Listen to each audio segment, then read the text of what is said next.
Hello folks.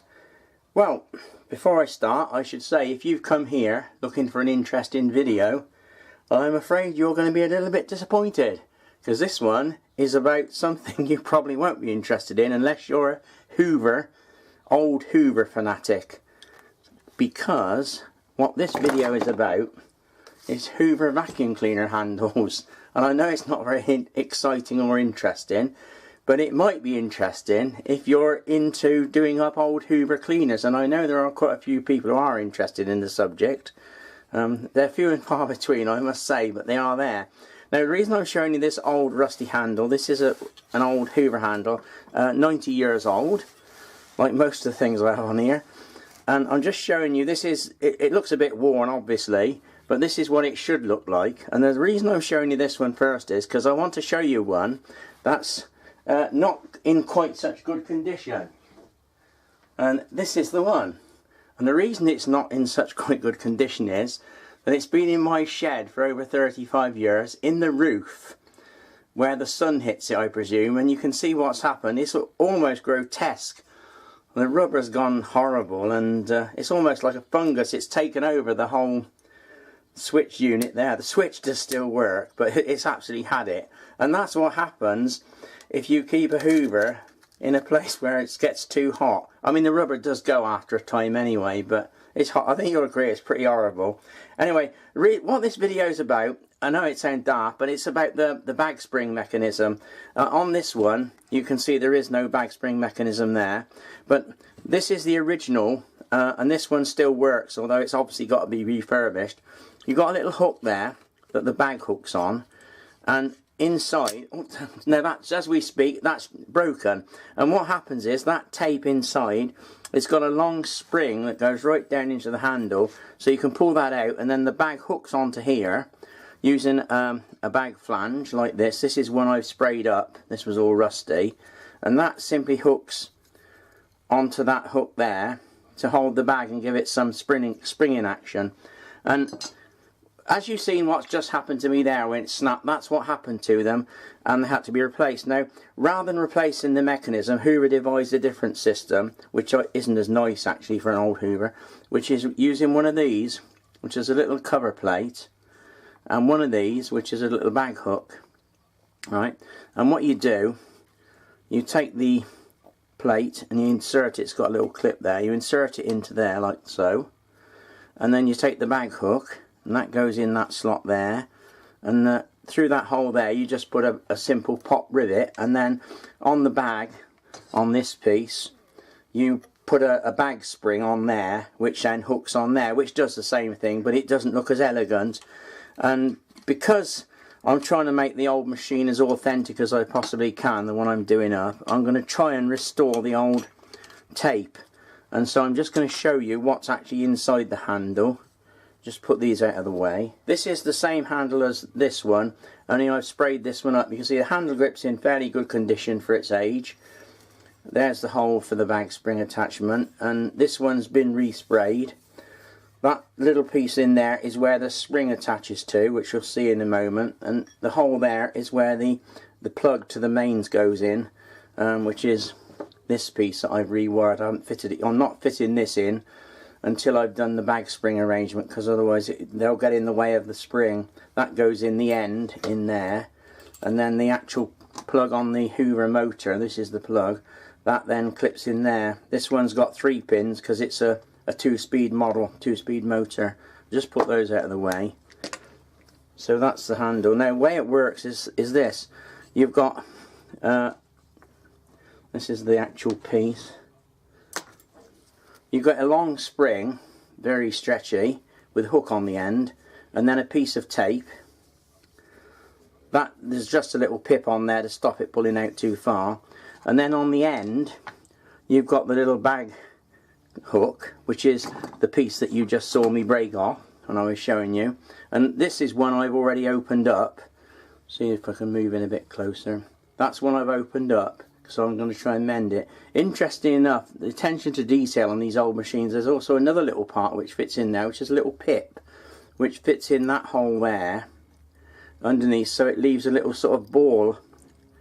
Difficult to do it, my hands are too big. So on the other side it leaves a little ball, like a little ball bearing, so that holds the bag hook in, yet you can pull it off. So anyway, because this is broken, I haven't got any of this, but what I did find in my box of junk is an old cycle helmet piece of strap. Being a scrimper, I always keep odds and ends. I'm going to cut this off, and then I'm going to fix this new piece of strap around that end there and rivet it, and then the other end I shall fit into this piece. I've tested it does fit. I shall clamp that in there, and that will make the bag hook, and I think that's pretty strong, so it should do the job. The other thing I'll show you is the actual mechanism inside the handle that fits in here. This is the piece that you saw on the one with the faulty handle grip. There's a little roller in there, you can see that.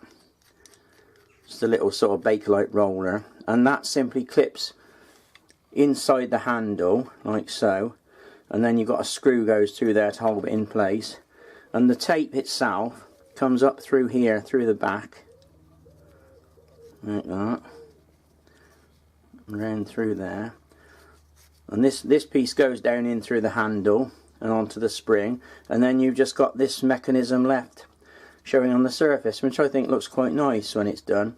Anyway, what I'm going to do, because it's going to take me, it's a lot of fiddling about and it's going to take ages to do it, I shall go away now and have a go at this, and when it's done, if it's successful, I'll share the result. But I don't want to film myself doing it all because it's very experimental, and you're probably bored already, and you'll certainly be bored seeing me do all that, so I will put a bit more on later. Oh, back again. Well, there you are, I've done it. There's the bag hook, and it's spring loaded and works as it should do. What I did, it was a bit of a fiddle to get in, but it wasn't as bad as I thought. Simplest way I could find of doing it was, obviously I'm not going to take it out again to show you because it was a fiddle getting it in, but all I did was I got just a piece of string like this with a bolt on the end, a screw actually on the end, and I dropped that down the handle, let it come out the bottom, and then pulled the string right through, and then with the string through there I hooked the end of the actual bag spring, tied it onto the end of the string like this, just tied it on. Obviously this is a spare one, pulled it down through the handle and out of the bottom of the handle, and then it was a simple matter, and I say simple, it wasn't actually, simple matter of hooking the end of the spring, I can't get the string off this one, onto the little hook inside. I don't know if you can see this, but there's a tiny little hole there where they bent the metal, and there's a little hook that sticks out inside the handle, and you've got to get that hook on the end of this spring up under there. So I found with the string attached it was a bit awkward, and the spring was compressed as well, which made it even more. So what I did, I got a thin piece of wire, and out of the end of the handle I took the string off and then attached this wire, just twisted it, and then I was able to, using the wire, to manipulate it up over that little pip on there, and it hooked on there, and then I just pulled the wire out and the job's done. So it wasn't as bad as I thought. And then at the other end, all it's just simple matter, I can't fix it permanently, but this piece, just get it the right way round, I don't want to twist in it, do I? Inside out now, goes on like that. That fits in. Let me get it where you can see. It's a bit fiddly this. There's a little hook on there that hooks in there, goes inside the handle. There isn't much room actually to manoeuvre it, but that hooks in there, and there's two little hooks on there which hook on the side of the handle like that, and then you just, there's a little tiny screw, it screws in there, holds the whole thing in place, and then your bag just hooks on the top of there. So that's not too bad. I can't fix, well I can fix it, but there's not much point in putting the little screw in yet, because I've got to take that out again, because the next job is to get these wires, the 3 wires there to power the motor, and the plug on the end, that's got to go in the, I've got to poke that up through the bottom of the handle, bring these wires up behind it, all through the handle, behind the bag piece I've put in there, and out through this hole here where the switch mechanism goes in, and wire them up to that. So that's the next job, which is going to be a bit of a fiddle. But anyway, I'm quite pleased with that. I think that's not too bad at all, is it? It looks like the original. And we'll see how it goes when it's finally assembled. Well, that'll do for now. Bye.